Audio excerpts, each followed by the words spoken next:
friends, Reason Peoples. My name is D-Rock, and today I want to talk a little bit about making your lead sounds a bit more interesting. I got a little melody in here. I'm going to make a brand new Thor. Put that down. We don't need this one anymore. Oh, so I got a little melody in here.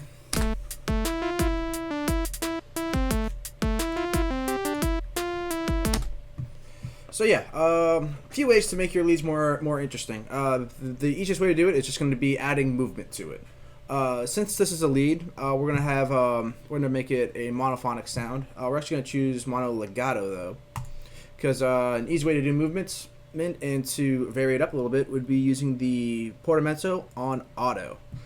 So if you're not familiar with exactly how this works, portamento, it's also known as a glide. It's how it glides between notes.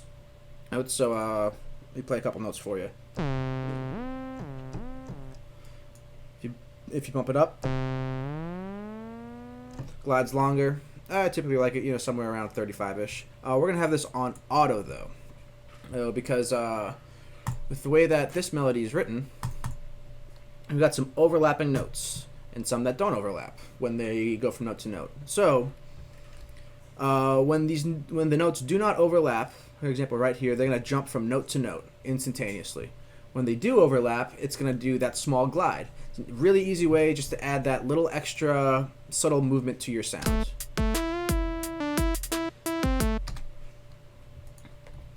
Let's jump here. Okay, so let's get this thing actually sounding more like a lead.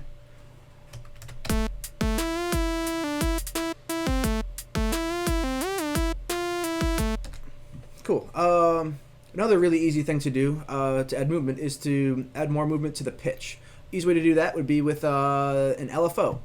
So let's do some routing. LFO 1, 2, oscillator 1, pitch. And let's listen.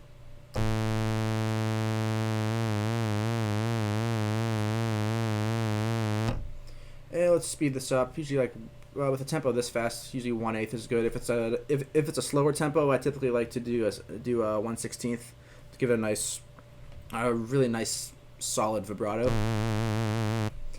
But we don't want it. But just having that vibrato right there still makes it kind of static. So we're gonna have that ease in over time. Easy way to do that: crank up the delay.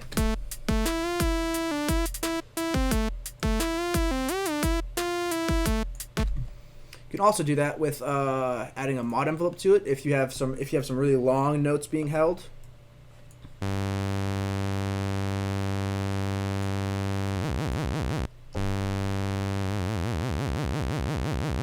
Then it'll really start going over time. But we're not gonna really do that with this one. Let's see here. We're gonna have it so that this kind of turns on and off. The real easy way to do that is on the scale. See where I click there, scale. Have it go to your performance, and then to your mod wheel. Crank that all the way up. Make sure that's back down. And then as you turn up your mod wheel, it's gonna start vibratoing, if that's an actual word. So let's automate this to happen every now and again. Chop that down to 1/8.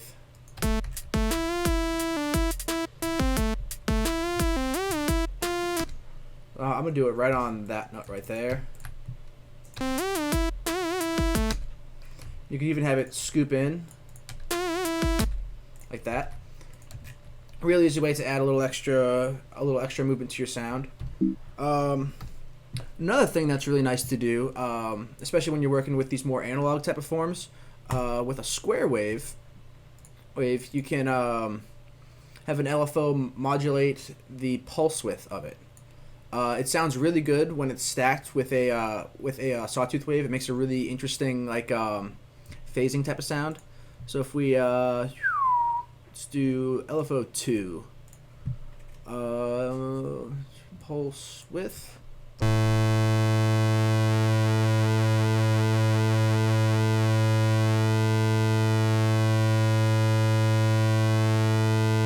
That way it's just changing slightly over time. For something like this, you may want to switch to the more triangle style wave. That way, it doesn't like stop on one side as much.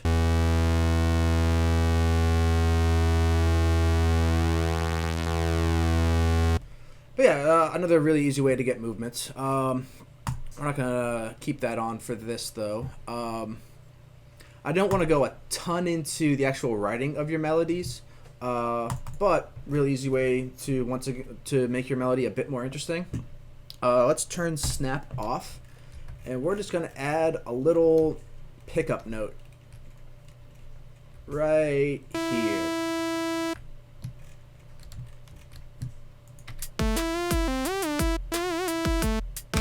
With that, you might actually turn that off. Might sound a little better. But once again, just a nice simple way to add a bit more interesting crap to your melodies. One final thing, I'm pretty sure it's pretty obvious and a lot of people do it already, is to just modulate pitch bend. I like to have it at a pitch bend range of 12. That way we're going up and down a full octave.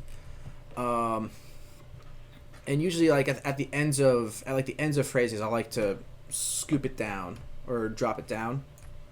So with this, typically you'll want it to actually hit the note first, like right in there. Then we'll have it drop an octave. Make sure you get this right down to 0. Or that way this side of it isn't off key at all.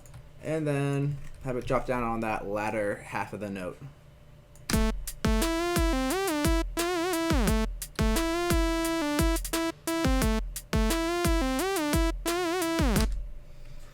So yeah, another little interesting thing for your melodies to keep them moving, keep them less static, make them less boring. I hope you guys learned something. If you have any sort of requests for sounds or anything that I do, drop a comment or shoot me a message. And yeah, I will catch you next time.